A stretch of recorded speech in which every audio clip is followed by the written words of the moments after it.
네, 안녕하십니까. 농업경영구조 현황과 전환 방향에 대해 발표하게 된 한국농촌경제연구원 연광훈입니다.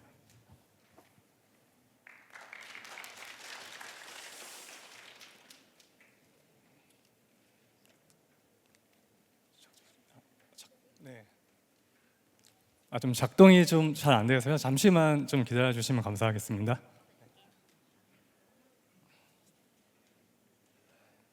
네, 먼저 농업구조 현황에 대해 말씀드리고 다음으로 농가소득, 농업법인 경영 성과, 그리고 농업경영구조 현황에 대해 말씀드리도록 하겠습니다.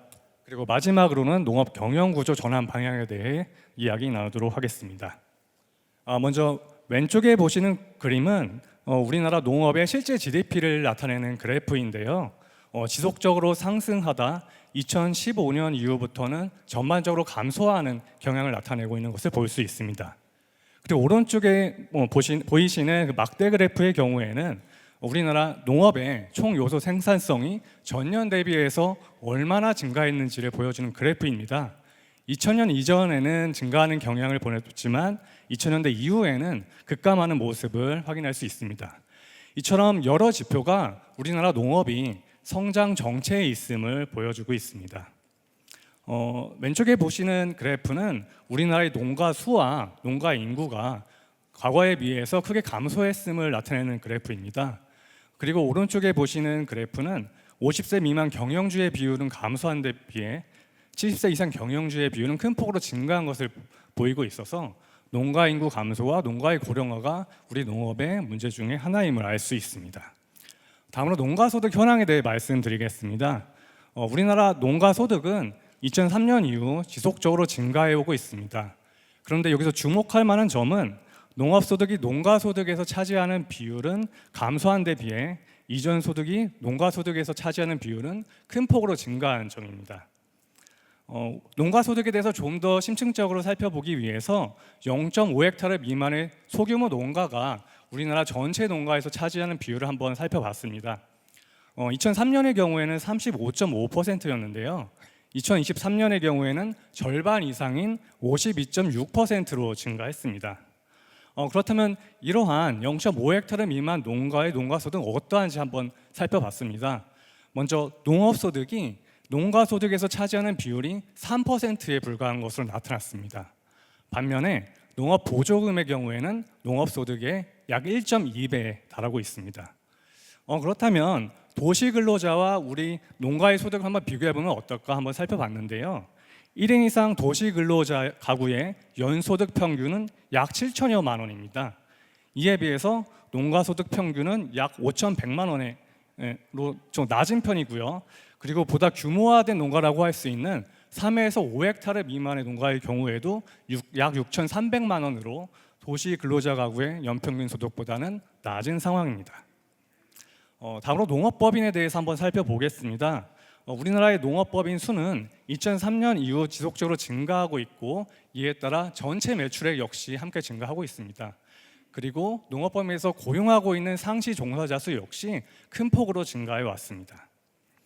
그렇다면 우리나라 농업법인의 농업 생산 수입이 우리나라 전체 농업 생산액과 비교했을 때 어느 정도 규모인지 한번 살펴봤는데요.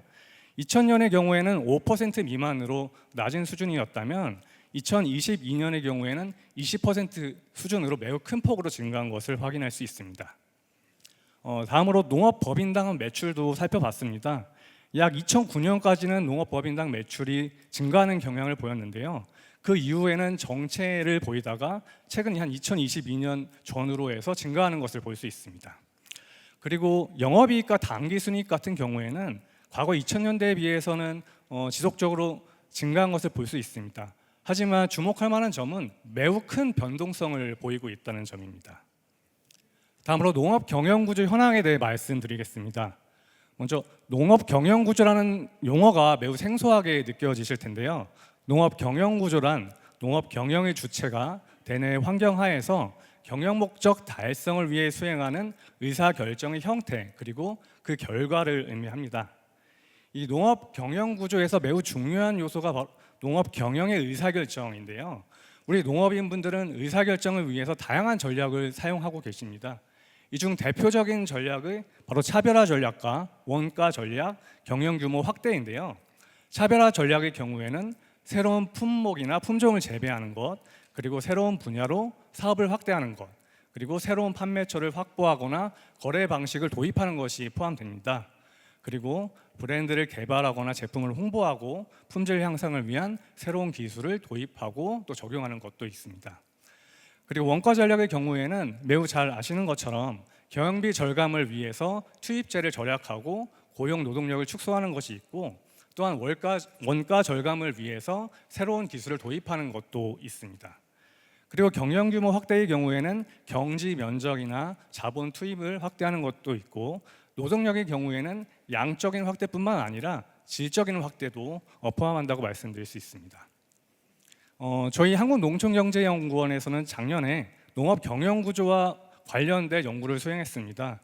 연구 결과 경영 규모 확대와 함께 농업 경영의 경제적 성과를 위해서는 차별화 전략이 보다 강조될 필요가 있다라는 그런 연구 결과를 얻을 수 있었는데요.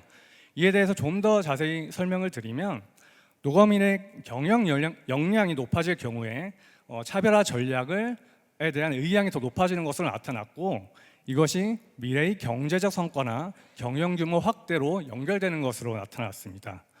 뿐만 아니라 이 경영 역량이 증가할 경우에 현재 경제적 성과도 높아지고 원가 우위 전략에 대한 의향도 높아지지만, 특이할 만한 점은 이 원가 우위 전략이 현재나 미래의 경제적 성과 혹은 경영 규모 확대와 직접적으로 연관되지는 않는다는 것이었습니다. 그리고 우리 농업인 분들을 대상으로 이 세 가지 경영 전략 중에 어떠한 경영 전략을 효과적으로 생각하고 계신지 설문 조사를 드려봤는데요. 농업인 분들 역시 이 차별화 전략이 보다 효과적이다라고 응답을 해주셨습니다. 그리고 이 현재 경제적 성과와 미래 경제적 성과와 보다 밀접한 관련이 있는 경영 전략은 무엇일지 한번 연구를 해보았는데요. 현재 경제적 성과의 경우에는 차별화 전략이 좀 더 밀접한 관련이 있는 것으로 나타났고, 미래 경제적 성과의 경우에는 경영 규모 확대가 좀 더 밀접한 관련을 가지는 것으로 나타났습니다.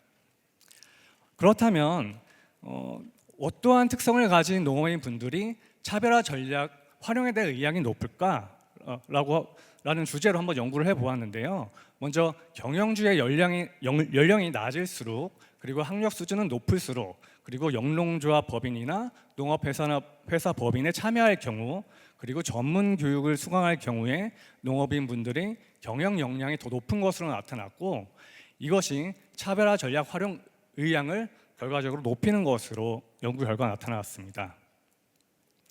네, 앞서 말씀드린 것들을 바탕으로 농업 경영 구조 전환 방향에 대해 몇 가지를 제시해 보았습니다.